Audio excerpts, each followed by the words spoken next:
नमस्कार। आज हम जम्मू और कश्मीर के बुधल विधानसभा क्षेत्र के 2024 के जनादेश को समझने की कोशिश करेंगे। ये सिर्फ एक चुनावी नतीजा नहीं है, बल्कि ये डेटा के आईने में शासन की एक पूरी केस स्टडी है। तो चलिए इस कहानी के आंकड़ों और इसके पीछे छिपे संदेशों को परत दर परत खोलते हैं। सबसे पहले ये समझिए कि बुद्दल एक बिल्कुल नया चुनावी क्षेत्र है। हाल ही में हुए परिसीमन के बाद ये वजूद में आया है। मतलब एक तरह से ये एक नई राजनीतिक जमीन है, जहाँ के लोगों ने पहली बार अपनी सामूहिक आवाज को इस तरह से सामने रखा है। और उनकी आवाज, उनका संदेश बिल्कुल साफ है।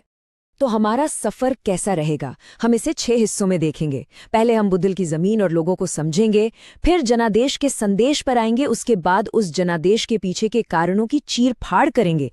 हम थोड़ा इतिहास में भी झांकेंगे और आखिर में शासन के लिए एक ठोस रोड मैप पर बात करेंगे, एक ऐसा रास्ता जो डेटा को लोगों की गरिमा से जोड़ता है। तो चलिए शुरू करते हैं पहले हिस्से से, बुधल की मिट्टी, यहाँ के लोग और उनकी जिंदगी। ये इलाका 2022 के परिसीमन के बाद बना है, जो पीर पंजाल के ऊबड़ खाबड़ पहाड़ों के बीच बसा है। और यहीं की जमीन, यहीं के लोग और उनकी रोजी रोटी ही यहाँ की सियासत की असली बुनियाद है। देखिए, बुधल का जो सामाजिक ताना बाना है वो बहुत दिलचस्प है। यहाँ पर गुर्जर और बकरवाल समुदाय पारंपरिक तौर पर काफी मजबूत रहे हैं। लेकिन कहानी में एक नया मोड़ तब आया जब हाल ही में पहाड़ी समुदाय को भी अनुसूचित जनजाति यानी एसटी का दर्जा दिया गया। इससे इस क्षेत्र का पूरा राजनीतिक समीकरण ही बदल गया और एक नई चुनावी ताकत उभर कर सामने आ गई।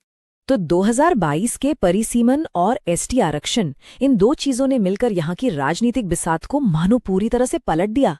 इसने एक नई हकीकत को जन्म दिया। एक तरफ अलग अलग आदिवासी समुदायों की अपनी अपनी उम्मीदों को एक आवाज मिली, तो वहीं दूसरी तरफ नए तनाव और नए अवसर भी पैदा हुए। अब आते हैं इस विश्लेषण के दिल पर, 2024 के चुनाव नतीजे। देखिए, ये संख्याएं सिर्फ आंकड़े नहीं हैं, ये वोटर्स का एक बहुत ही साफ और सीधा संदेश है। तो चलिए देखते हैं कि ये नंबर हमें क्या कहानी सुनाते हैं। कहानी की शुरुआत होती है कुल वोटर्स की संख्या से, जो है 95,641। ये नंबर इस पूरे लोकतांत्रिक अभ्यास के पैमाने को दिखाता है।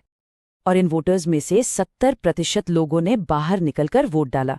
ये एक बहुत ही जबरदस्त भागीदारी है। खासकर महिला वोटर्स की संख्या काफी ज्यादा थी। ये क्या दिखाता है? ये दिखाता है कि लोग बदलाव के लिए कितने बेचैन और सक्रिय थे। और नतीजा, जीत का अंतर था 18,998 वोटों का। ये कोई मामूली जीत नहीं है, ये एक तरफा फैसला है, एक निर्णायक जनादेश।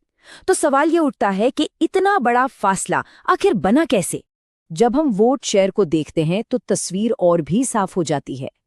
जेकेएनसी को मिले 61.5% वोट, यानी 42,000 से ज्यादा, जबकि बीजेपी को मिले 33.8% वोट, यानी 23,000 के करीब। ये सिर्फ एक हार नहीं है, ये एक बड़ी चुनौती का साफ संकेत है। तो अब तक हमने देखा क्या हुआ, अब हम आगे बढ़ते हैं ये समझने के लिए कि क्यों हुआ। चलिए अब उन वजहों का एक व्यवस्थित विश्लेषण करते हैं जिनकी वजह से ये नतीजा सामने आया। आखिर ये जुड़ाव टूटा क्यों? ये डिस्कनेक्ट कहाँ से आया? इन आंकड़ों के पीछे जो इंसान हैं, उनकी आवाज को सुनिए। ये किसी एक व्यक्ति की बात नहीं, ये पूरे इलाके की भावना है। पीर पंजाल की किसी को कोई परवाह नहीं।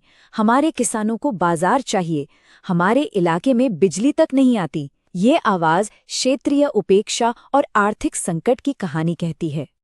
और ये टेबल वोटर्स की नाराजगी की मुख्य वजहों को और साफ करती है। आप देखिए, विकास और अर्थव्यवस्था सबसे बड़ा मुद्दा है। लोगों की सबसे बड़ी चिंताएं हैं पर्यटन की कमी और युवाओं की बेरोजगारी। आप ये भी देखेंगे कि इस इलाके में सुरक्षा से कहीं बड़ा मुद्दा रोजी रोटी, बिजली और सड़कों का था।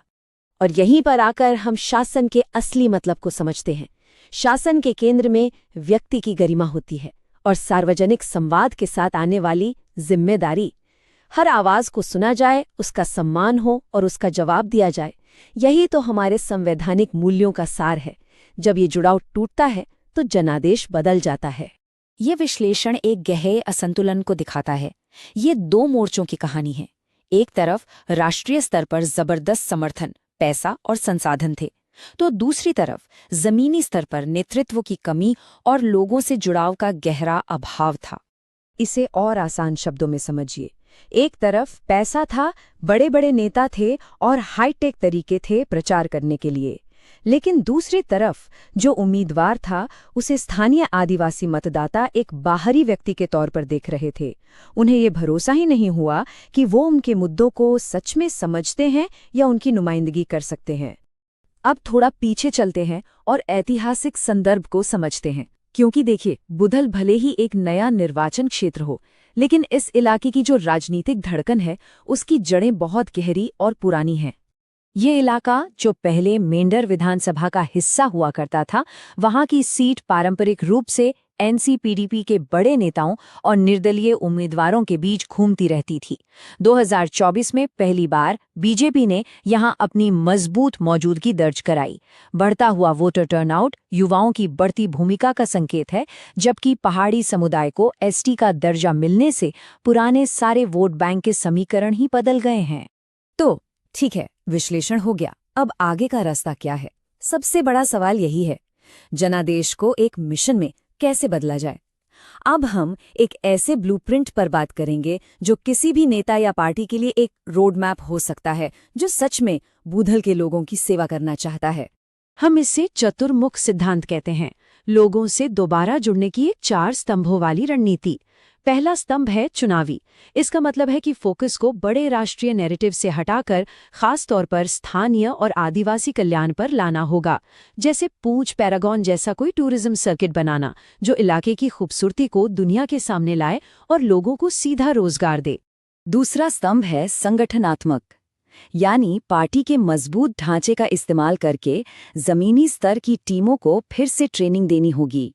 उन्हें आदिवासी समाज की संवेदनाओं और स्थानीय मुद्दों के बारे में सिखाना होगा। असली चुनौती पार्टी कैडर और आम समुदाय के बीच की खाई को पाटने की है। तीसरा स्तंभ है कहानी, या जिसे हम नैरेटिव कहते हैं। एक सकारात्मक संदेश गढ़ना होगा, शोर से समृद्धि की ओर। बाहरी होने की जो धारणा बन गई है उसे जमीन पर काम करके विकास के ठोस सबूतों से तोड़ना होगा।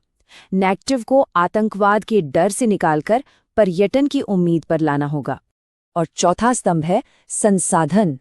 अपने संसाधनों का इस्तेमाल सिर्फ ऊपर से नीचे संदेश भेजने के लिए नहीं, बल्कि नीचे से ऊपर सुनने के लिए करना होगा। एक दो तरफा संवाद कायम करना होगा, जहां लोगों की बात उनकी अपनी भाषा में, चाहे वो गोजरी हो या पहाड़ी, सुनी और समझी जाए।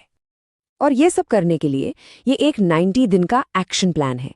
ये एक व्यवस्थित प्रक्रिया है जो ज़मीनी जानकारी जुटाने से शुरू होती है, फिर लोगों के बीच मौजूदगी बढ़ाने और नैरेटिव बनाने पर काम होता है, और आखिर में गठबंधन और लामबंदी के जरिए वोट तक पहुंचती है। ये किसी भी राजनीतिक संगठन को जमीन से दोबारा जुड़ने में मदद कर सकती है। लेकिन जब हम इस तरह की डेटा आधारित रणनीति की बात करते हैं तो एक बहुत बड़ी जिम्मेदारी भी साथ आती है, और वो है लोगों की डेटा का सम्मान करना। भारत के कानूनी ढांचे के तहत इसका मतलब है कि कोई भी जानकारी इकट्ठा करने से पहले लोगों से साफ सहमति ली जाए, उसका इस्तेमाल सिर्फ एक तय मकसद के लिए हो और हर नागरिक की निजता यानी प्राइवेसी की सुरक्षा की जाए। यही विश्वास की नींव है। तो अब हम इस पूरी चर्चा के निष्कर्ष पर आते हैं। भूदल की कहानी से हमें जो सबसे बड़ा सबक मिलता है वो ये है कि डेटा और रणनीति ये सब सिर्फ औजार हैं। असली मकसद, अंतिम लक्ष्य तो इंसान की गरिमा और लोगों का कल्याण है। यही राजनीति का सच्चा उद्देश्य होना चाहिए। और हम आपको इस एक सवाल के साथ छोड़कर जा रहे हैं, क्या एक ऐसा सिस्टम जो राष्ट्रीय ताकत पर बना है वो स्थानीय सहानुभूति के साथ सुनना सीख सकता है? क्या वो एक वोटर की शिकायत को सरकार के वादे में बदल सकता है? भूदल का जनादेश दिखाता है कि हमारा भविष्य इसी सवाल के जवाब पर टिका है। यदि आप एक जन केंद्रित नेता बनना चाहते हैं और अपने निर्वाचन क्षेत्र का उत्थान करना चाहते हैं, तो blueprintstrategies.ai से mgr@blueprintstrategies.ai पर संपर्क करें या 08042041602 पर कॉल करें। राजनीति से परे उद्देश्य,